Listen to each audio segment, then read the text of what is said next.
Hello, Madonna fans and friends, and welcome to another episode of Diva News. This is Miriam here, and I missed you guys.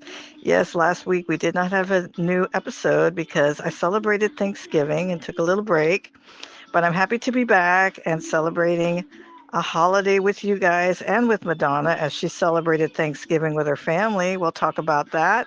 We'll also talk about some interesting behind the scenes information from Nile Rodgers about Like a Virgin single and that time when the album came out to celebrate the 40th anniversary. So we'll get into that, as well as an unusual collectible you may remember from the year 2000 in Collectible Corner, your feedback, and a secret photo of the week. Can you guess what it might be? Think about this time of the month, and maybe you'll have a clue. But until then, we're going to get into the latest news, and let's get into it.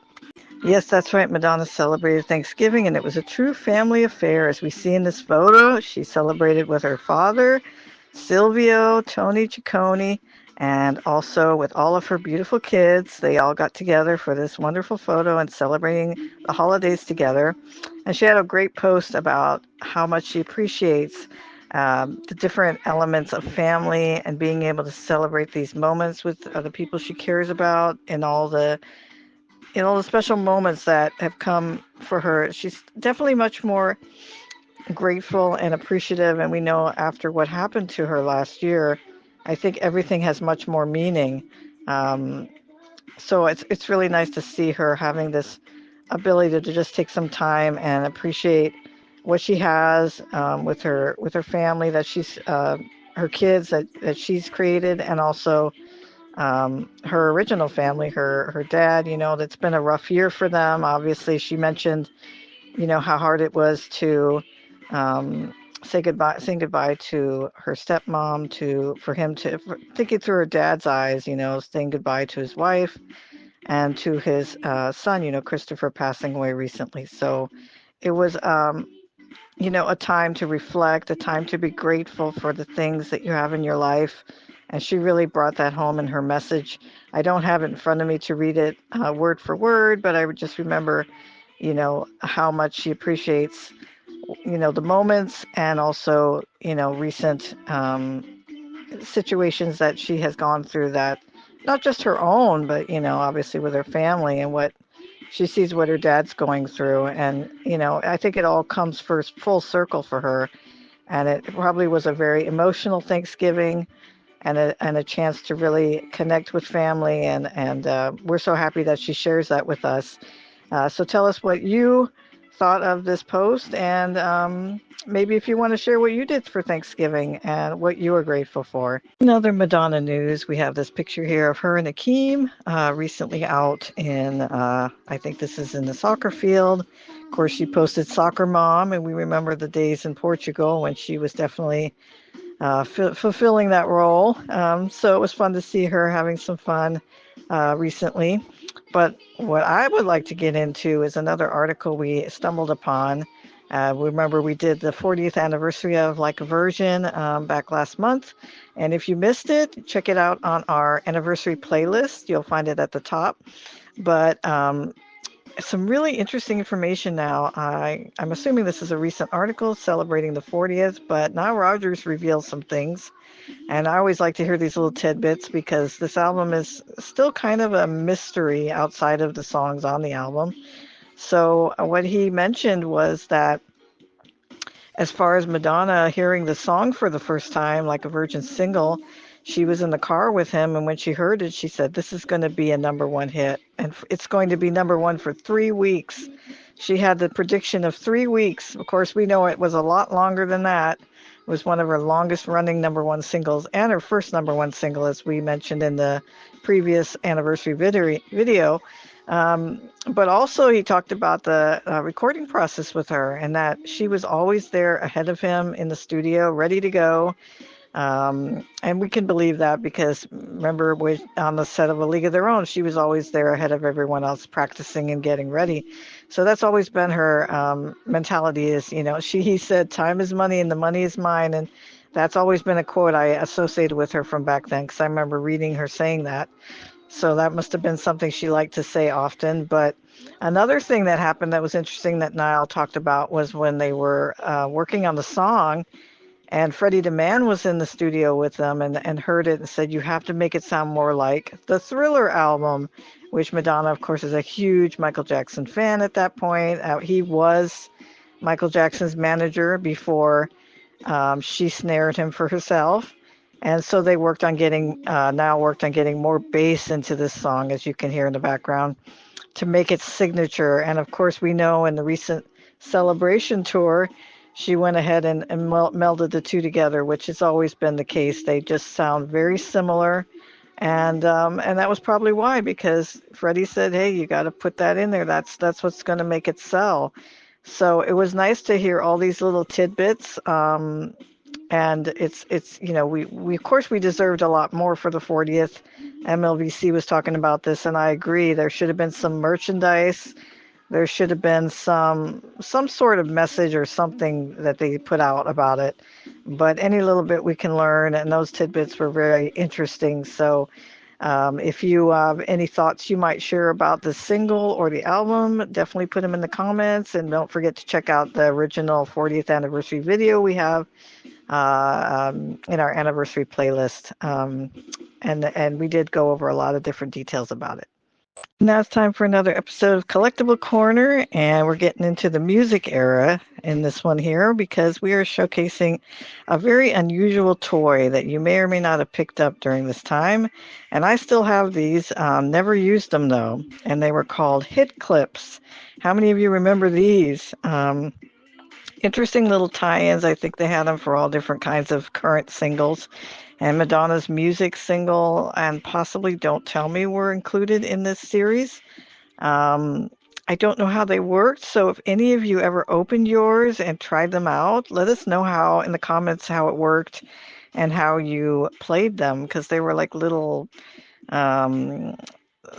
little cards that played the single and on this little machine or this little clip.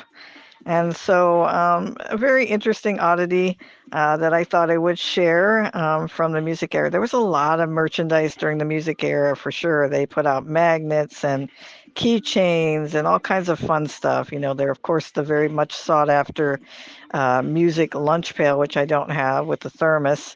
And I wish that more of the other eras had as much fun merchandise. But I think with the music album, Madonna kind of was making this comeback with the tour and everything, so they were capitalizing on that and the album itself. But this was one of the more unusual things that came out during that time. So let us know what you think about it, if you have it, and if you ever played it. I want to thank everyone again for all your wonderful feedback. We've had a lot of comments all over our videos in our channel, and I just love hearing each and every one of your comments. So I want to thank you for that on everything from the biopic to the 40th anniversary. We got a lot of comments for that. And even our latest video, we got some comments there, and we'll be showing some of them in this slide. But once again, I did not have the chance to have them read to me. Recently, I did read them initially, and now I can't see pure white on the phone. So we're going to show them to you. And once again, they're from Madonna Martin, one of our big supporters on the channel, and also from Moonstone, another great supporter to the channel.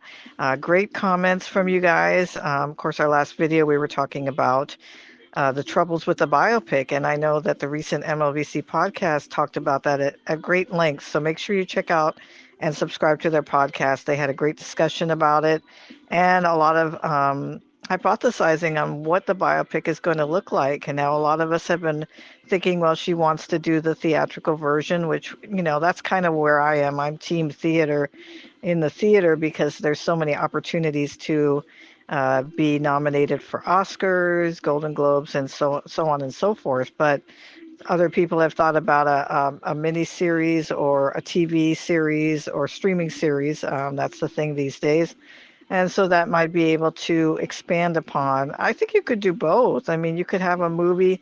And I was thinking too, if she was going to take, I remember she was doing the Hello Suckers and she wanted to do an adaptation of um, that on the Broadway stage that would be loosely based on some of elements of her life. If she, I know a lot of these theatrical productions. I was watching the Macy's Parade last week, and Alicia Keys has a story about her life on Broadway right now, and that could be an element of it too, you know. And you put that to the theater, and then put it to the movies, and then make a series about it. I mean, you could do all kinds of things to get the word out and to promote. And I think that it's great that we're talking about it. And we'd love to hear your thoughts and opinions on what you think they should do as far as the biopic, now that she's having more challenges again with going straight to the theater. I don't know why, because if there's anybody who's a legend who should have a movie, so many other people have had movies, but for some reason, there's a problem, you know, there's a challenge to that, but there's so many other ways you can get people, you know, going and seeing it, and then word of mouth, and then maybe that brings the movie idea more to the forefront, just like she did with this recent. Um, I'm forgetting their names, Deadpool and Wolverine. You know, getting her song out there and everyone's talking about it. It's just that repetitive nature of, you know, either having a commercial, like I know she's got the 4 minutes commercial recently, with Marshalls, and you know that's what you really kind of need to get people talking about you again. I want to thank you all again for checking out this latest episode of Diva News, and I hope you enjoyed it. And feel free to comment on any of the topics that we discussed. Of course, this is time for our secret photo of the week. And if you remember December is the time when Evita came out. So here's a photo from a foreign magazine, at one of the possible events that she was attending at the time with Dolce and Gabbana, looking fabulous. And I mean, think about all the promotion we had back then. It was insane between the Oprah and the Billboard thing, and of course the premiere on MTV. It was she looked so stunning in that red outfit. There was just so much going on to promote the movie. Of course, I saw the movie with a lot of friends, Madonna fan friends, and my mom on New Year's Day. We went over to Broadway in Seattle, and we had special invitations from Icon, and the line was around the building. I'll have to talk about that in a future episode and share my memories of seeing it for the first time. And it was overwhelming and incredible. I think I will have to bust this movie out this month and just relive, you know, or maybe on New Year's Day, relive those memories, and share your memories of Evita and when you saw it. Did you see it early in December or in January? And what were your thoughts? We will definitely do a special video for that one, and relive our memories. But thank you again for checking out this video. And if you would like to comment, like, subscribe.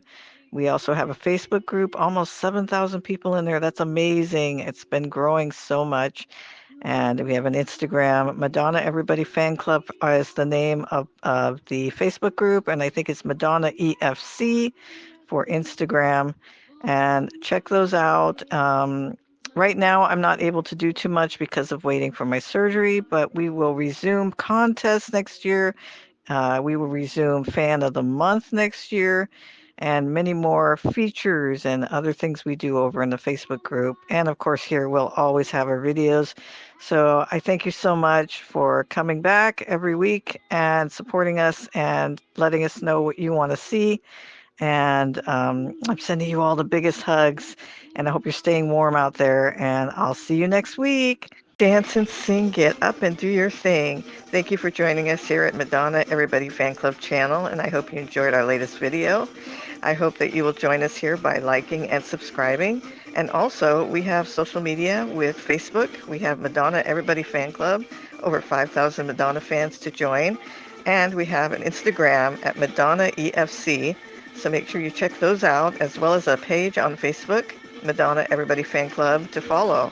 So definitely check out those social media platforms and join us there. We have contests We have Fan of the Month, and we have features and lots of great fans to meet.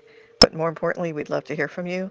Make sure you comment on this video and let us know if there's anything you'd like us to talk about or any future video topics you'd like to see. And thank you again for joining our Madonna family. Music does make the people come together. Thanks, everyone.